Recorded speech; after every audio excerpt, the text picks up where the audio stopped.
अस्सलाम वालेकुम दोस्तों, मैं हूं खालिद मिर्ज़ा और आप मेरे साथ हैं इस वक्त बिज़नेस टाइम में। दोस्तों, पिछली वीडियो में हमने डिस्कस किया था कि आखिर क्या वजूहात हैं जिन वजूहात की बिना पर हम जो लोकल शैम्पू बनाने वाले हैं अपने शैम्पू बेच नहीं पाते, और उनमें क्या रिस्ट्रिक्शन, हमारे फार्मूलेशन में, कंपोजिशन में क्या प्रॉब्लम्स हैं, हम नई तहकीकात के साथ नहीं चलते। तो थोड़ा सा मैं आपको बताता चलूँ। तो हमारा आम तौर पर हम लोगों को जो ले दे के शैम्पू की तरफ राग़िब करते हैं, हम कहते हैं जी ऑर्गेनिक या ये नेचुरल या हर्बल शैम्पू है। और हर्बल शैम्पू में बनाने का हमारा तरीका जो है वो बड़ा आम सा आमियाना सा तरीका है।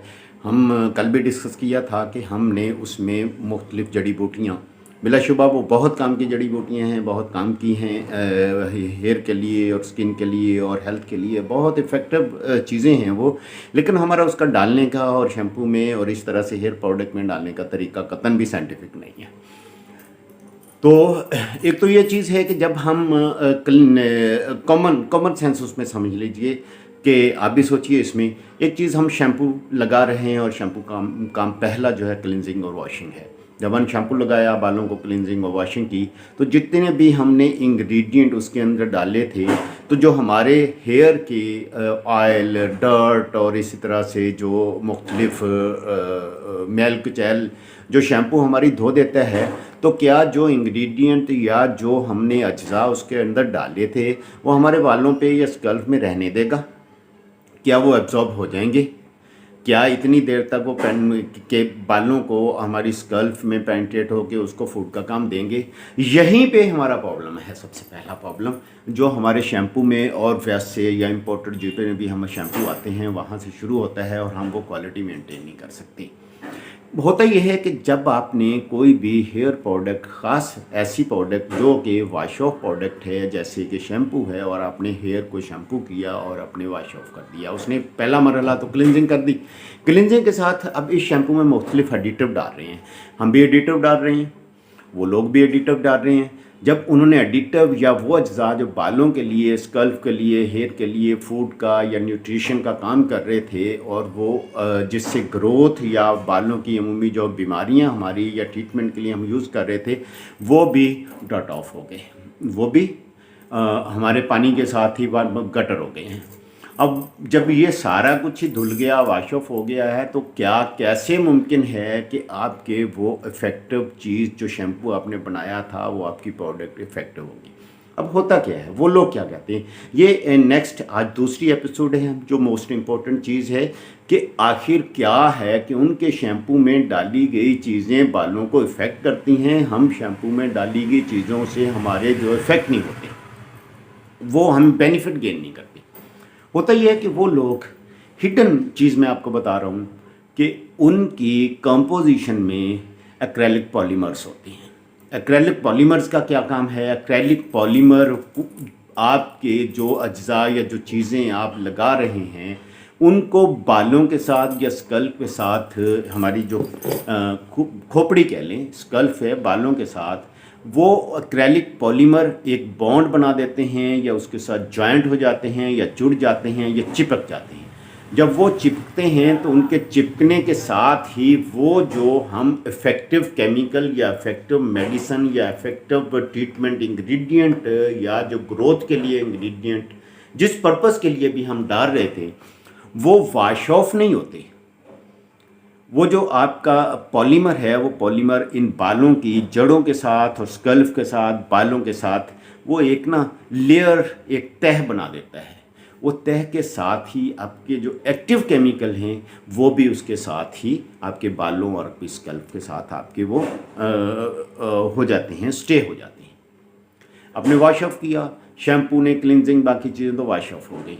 अब वो चीज़ें जो साथ अटैच आपने करनी थी, थोड़ी बहुत क्वांटिटी वॉश ऑफ होगी, शैम्पू में चलेगी, कुछ आपके बालों के साथ, बिल्कुल आप ये समझाने के लिए बात कर रहा हूँ, जिस तरह से आप हेयर कलर लगाते हैं, हेयर कलर में हेयर डाई ऊपर हल्की सी एक तह बना देती है। जब आप वॉश ऑफ करते हैं तो जो क्रीम और एक्स्ट्रा चीज़ें जो उसमें डाली हुई थी बनाने के लिए आपके हेयर कलर में, वो वॉश ऑफ हो जाती हैं। वो वॉश ऑफ होने के बाद आपके बालों को एक कलर जाती डाई कलर दी जाती है। बिल्कुल इसी तरह से ही होता ये है कि जब आपने पॉलीमर एक्रेलिक बेस्ड शैम्पू लगाया तो उस शैम्पू में जो आपके एक्टिव थे वो डाई की तरह ही बालों को उस पर लेयर बना दी उन्होंने एक। उस लेयर के साथ वो एक्टिव केमिकल भी थे।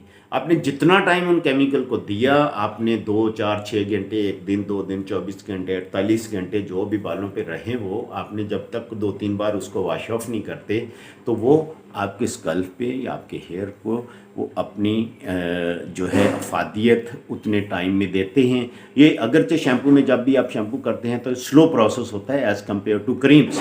ये आपने ऑब्जर्व किया होगा, क्योंकि क्रीम तो वॉश ऑफ नहीं होती, वो तो वॉश ऑफ जब आप लगाने के बाद करते हैं तो देन वॉश ऑफ होती है।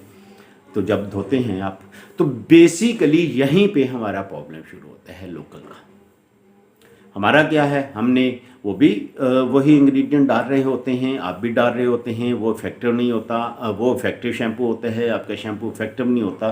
तो ये बेसिक हमारे जो बनाने वाले शैम्पू हैं वो अगर उनमें सेंस ऑफ जो प्रोडक्शन में ये चीज़ें हैं, वो जो पढ़े लिखे लोग जो इनको समझ रहे हैं वो अगर इस चीज़ को थोड़ा सा अपने शैम्पू की प्रोडक्शन फॉर्मुलेशन में साथ चेंजेस ले आएँ तो हमारा शैम्पू भी इफ़ेक्टिव हो सकता है।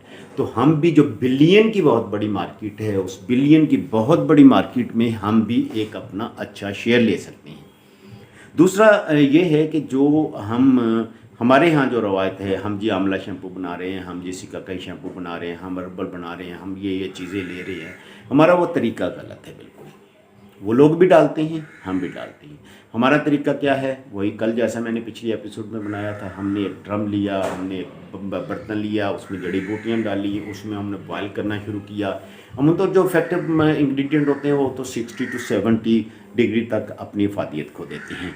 तो हमें पहला तो हम वो इंग्रेडिएंट जो हम डालना चाह रहे हैं शैम्पू में हर्ब से लेकर वो डाले नहीं जा रहे, वो जा ही नहीं रहे। दूसरा, जब आप पानी को बॉयल करते हैं तो पानी में बॉयल करने के साथ वो इंग्रेडिएंट जो वाटर सॉल्युबल होते हैं वो तो पानी में आ जाएंगे, लेकिन जो ऑयल सॉल्युबल इंग्रेडिएंट है वो पानी में कैसे अब सॉल्युबल होंगे। ये बेसिक जो सॉल्युबिलिटी है उसके साथ कॉन्ट्राडिक्शन होती है। तो बहुत सारी केमिकल ऐसे हैं जो बालों के लिए हेल्दी हैं, मतलब हम पैंथेनॉल और डीपेंथिनॉल, इस तरह के जितने भी, और विटामिन, बहुत सारे विटामिन ई ऑयल सॉल्युबल है, पैंथेनॉल डाल सकता है, ए ऑयल सॉल्युबल है विटामिन, और इस तरह से बहुत सारे और इंग्रेडिएंट जो फ्रूटफुल हो सकते हैं हेयर ग्रोथ के लिए, वो सारे ऑयल सॉल्युबल है। वो तो उस पानी में जाते नहीं हैं, वो तो जो आपकी रेजिड्यू या कचरा वचरा नीचे बैठता है उसी में है। तो आपका तो काम ही आधा हुआ। जब आप हर्बल बना रहे थे तो आपका हर्बल वहीं पे, कुछ चीज़ें आपकी बॉयल करने में ज़ाया होगी, कुछ उस पानी में ही नहीं गई, आपने तो वो पानी उसी तरह से डाला था जैसे पहला पानी था, तो वो अफादियत ही नहीं मिलती आप लोगों को। तो दूसरा, क्या हम डायरेक्ट वो चीज़ें डाल सकते हैं? तो हम डायरेक्ट डाल नहीं सकते। क्यों नहीं डाल सकते? कंटेमिनेशन होगी, सेलुलोज होगा, और जब शैम्पू में वो डायरेक्ट चीज़ें जाएंगी तो उसकी कंटेमिनेशन होकर हमारा शैम्पू ख़राब हो जाएगा। ये भी बेसिक कॉन्ट्रडिक्शन हो जाती है। यहाँ भी बेसिक जो हम अज्जा शैम्पू में और लॉन्ग शेल्फ लाइफ के लिए रखते हैं प्रोडक्ट को, उसके अगेंस्ट चली जाती है चीज़। डालते क्या है, हमें एक्सट्रैक्ट लेना है, हमें उस एक्सट्रैक्ट को साइंटिफिक तरीके से लेना है। जो प्रोसेस आपका एक्सट्रैक्ट भी निकले, उसमें वो अज्जा भी शामिल हों, वो अज्जा आप अपने शैम्पू में, अपनी प्रोडक्ट में शामिल भी करें, और देन उन अज्जा से हम वो अफादियत भी हासिल कर सकें, वो बेनिफिट भी गेन कर सकें जो बेनिफिट हम लेना चाह रहे हैं। तो सो इज़ द रीज़न कि हम जो डालना चाह रहे हैं वो हमारी जो कम इल्मी है, जो हमारे हकीमाना तरीके हैं, उसमें हम वो डाल नहीं पाते। उनमें वो चीज़ें हमारे शैम्पू में शामिल नहीं होती। सो शैम्पू में अगर थोड़ी बहुत शामिल हो तो शैम्पू चूँकि क्लिनजिंग एजेंट है, एक जितने भी इसमें 3-4 जो हम केडी का नाम ले रहे थे, तो केडी बेटे ME है या DE है, ये दोनों ही ये उसी के एक दूसरे से मिलती जुलती चीज़ें हैं। ये फोमिंग एजेंट भी है, क्लीनिंग एजेंट भी है, ये थिकनर भी है। तो ये आपके शैम्पू में आपके ये भी क्लिनजिंग में इफेक्टिव होकर वो चीज़ों को वॉश ऑफ कर देता है। आप जो कल हमने sodium laureate, ammonium laureate sulphate या लॉरेट ईथर सल्फेट की बात की थी, वो भी उसी के साथ वॉश ऑफ चीज़ों को वॉश ऑफ कर देता है। कोकाबेटेन एक झाग फोम बनाने वाला एजेंट है। कोकाबेटेन प्रोपाइल की कल हमने डिस्कस किया था। तो ये बेसिक जिनसे शैम्पू बनता है, आपका फोमिंग जो स्ट्रक्चर जो कैरियर शैम्पू होता है उसकी, ये 80 से पहले के शैम्पू हम बना रहे हैं। सन 80 से पहले ऐसे ही शैम्पू बनते थे जैसे आप बना रहे हैं। अब बहुत डेवलपमेंट हो चुकी है, बहुत साइंस आगे जा चुकी है। उस शैम्पू में बड़ा ग्रोथ इंग्रेडिएंट डाले जाते हैं, वो शैम्पू इफेक्टिव भी होते हैं। तो इस वीडियो में चंद चीज़ें तो आपने ये सीखी कि हमारे डेफिशिएंसी क्या है, प्रॉब्लम शैम्पू बनाने में क्या है, और हमारे शैम्पू इफेक्टिव क्यों नहीं होती। अब उसी शैम्पू में जब हम विटामिन बी डाल रहे हैं, हम विटामिन बी भी डाल रहे हैं, प्रो बी भी डाल रहे हैं, हम इफेक्टिव चीज़ें भी डाल रहे हैं। इफेक्टिव चीज़ें हमारे शैम्पू में डालने के बावजूद भी उस शैम्पू की कॉस्ट तो उन्हीं लोगों के बराबर या उससे ज़्यादा बढ़ जाती है। हम बड़ा अच्छा देने की कोशिश कर रहे हैं, लेकिन हमारे बालों को उसका इफ़ेक्ट कोई नहीं हो रहा होता। वजह वही है जो मैंने उनमें से एक बताई कि वो बालों में भाई रुकेंगे, ठहरेंगे, बालों को ग़िज़ाइयत प्रोवाइड करेंगे, मुहैया करेंगे, तो हमारे बालों की ग्रोथ होगी ना। तो जब वो शैम्पू के साथ ही धुल गए तो उन्होंने करना क्या है, घट्टा मिट्टी स्वाह, तो भाई नहीं कर सकते ना काम। सो हमारी इतनी बड़ी मार्केट शैम्पू की, जो बिलियंस की मार्केट है, हम उसमें 1% शेयर भी नहीं ले पा रहे। ये चीज़ हमने आज 2 किस्तों में 2 चीज़ें तो बेसिक कॉन्सेप्ट जो हमारे हैं वो तो हमने क्लियर कर लिए कि क्यों नहीं हम मार्केट में शेयर ले सके। अब हम नेक्स्ट कल की एपिसोड ज़रूर देखिएगा। कल एपिसोड में या कल की किस्त में हम इस पर डिस्कस करेंगे कौन से अज्जा हैं, क्या काम करते हैं, किस कंसंट्रेशन में डालें, कैसे डालें, किस तरह से डालें और कितनी मिकदार में डाले जाएं एक अच्छा शैम्पू बनाने के लिए, वो किस तरह से इफेक्टिव होंगे। उसके बाद नेक्स्ट एपिसोड में हम डिस्कस करेंगे कि हम मुख्तलिफ जो शैम्पू है उन शैम्पू में कौन से इंग्रेडिएंट, जो माल्डाइश ब्रांड है, कौन से इंग्रेडिएंट हैं, कौन से मेंशन किए हुए हैं, उन्होंने दिए हैं, कौन से नज़र नहीं आ रहे, हमें दिए नहीं है लेकिन उस शैम्पू का हिस्सा है जो उसकी अफादियत को इंक्रीज़ करते हैं, बढ़ाते हैं। हम उस पर डिस्कस करेंगे नेक्स्ट एपिसोड में। ये चूँकि हम सीरीज़ एक लेके चल रहे हैं हेयर ट्रीटमेंट की, शैम्पू की, इसमें ऑयल भी आ जाएंगे, क्रीम्स भी आ जाएंगी, बाकी प्रोडक्ट भी आ जाएंगी। तो मेरे साथ रहिएगा, देखते रहिएगा इन वीडियोस को, ताकि हम मार्केट में एक अच्छा शैम्पू बना के एक अच्छी मार्केट में शेयर भी ले सकें।